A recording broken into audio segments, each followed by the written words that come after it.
Hello there, my name is Katie and you're watching my channel, Super Console. So for most of my gaming life, I've been a console gamer deep down inside. But lately, I've been playing a lot more PC games. But there's one key reason why I could never completely turn over to the PC side. And that is because it doesn't have Zelda. Enter indie dev team Comfox and Bros, who recently ported their iOS game Oceanhorn to PC. They're obviously huge Zelda fans too, and you can tell this because their game looks and plays exactly like Wind Waker. Exactly. From the sailing scenes to the heart pieces, the dungeons, the fake Octorots, to the puzzles, the boss keys, the chest opening animations, and even the wannabe Link protagonist, it's hard not to spot similarities to Wind Waker at every turn. Some might call it a homage, while others might just say it's a goddamn clone. But is it any good? Is Oceanhorn the PC Zelda that we've all been waiting for? Let's get straight to the point. No, Oceanhorn is not PC's answer to our hero of time, but how could it be? Despite all of the blatant similarities, we could never expect an indie title to match the depth and intricacies of Link's quests, nor match the scale of Hyrule. Okay, let's ask a different question. Is Oceanhorn a good game in its own right? That answer is yes, definitely. It's not perfect, no, but it is very enjoyable to play and you should definitely give it a go. The game follows the story of a young boy who must follow in his father's footsteps to gather the sacred emblems to defeat the monster Oceanhorn. The story is definitely more of a background to the gameplay, but less focused on following plot arcs and actually opens the game up to discovery, allowing you a sense of freedom to adventure into the unknown. First you travel by boat to the little island of Tikkarel. Armed with sword and shield, you must engage with the townsfolk to find hints on where to search and sell next. The structure is mostly get new item or weapon, open up new area, explore, dungeon, boss fight, new weapon item. It's nothing we haven't seen before, but it works. I like how the game doesn't put a huge arrow on the minimap to show you where to go, as the indirect signposting is well executed.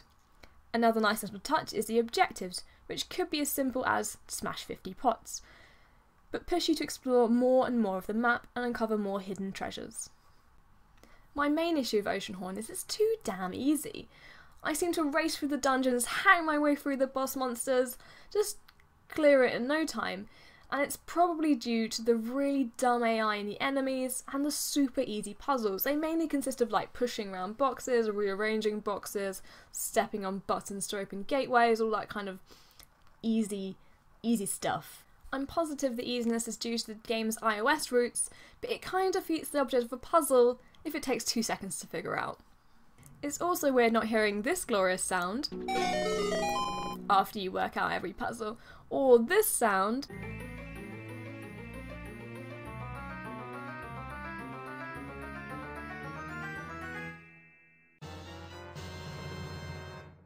when you open every chest. One thing's for sure is that the sailing segments are really pretty. The water looks great and it really captures that sense of adventure, uncovering new islands, all that kind of malarkey. But I wish you could steer that boat. The devs introduce a gun for you to shoot down enemies in the water to add an element of interactivity, but I would have loved it if you could have just steer it too. One thing I haven't yet mentioned is just how much I love Oceanhorn's art style. Visually, it's really strong. Oceanhorn looks great, it's bright, colourful. The whole look of the game completely matches and complements the tone of the gameplay. The music in Oceanhorn is pretty damn good too, and once again captures that epic feeling of going on a quest, searching for adventure, all that freedom. Quite tranquil, matches all the towns perfectly. It's really rather good, but then again it should be, considering there's the odd composition by the great Nobuo Uematsu, who you may remember from Final Fantasy and all that jazz. Unfortunately, the game's frame rate does dip a little every now and again, and the draw depth is quite shallow. But hey, can't all be perfect. Overall, I would totally recommend Oceanhorn. It is a fun game to play, it looks great. I do appreciate how the developers obviously love Zelda as much as I do, but it's a shame that it is completely like Zelda. Like there's not much new elements that they've brought in. However, saying that, it's a great homage to the whole game. It's just a shame it's a tad easy, but also that does mean that the entry levels for younger players is quite good. you know. So I definitely recommend it and give it a try. I think it's about £10.99 right now on Steam, or, as I previously mentioned, it's on iOS, so check it out.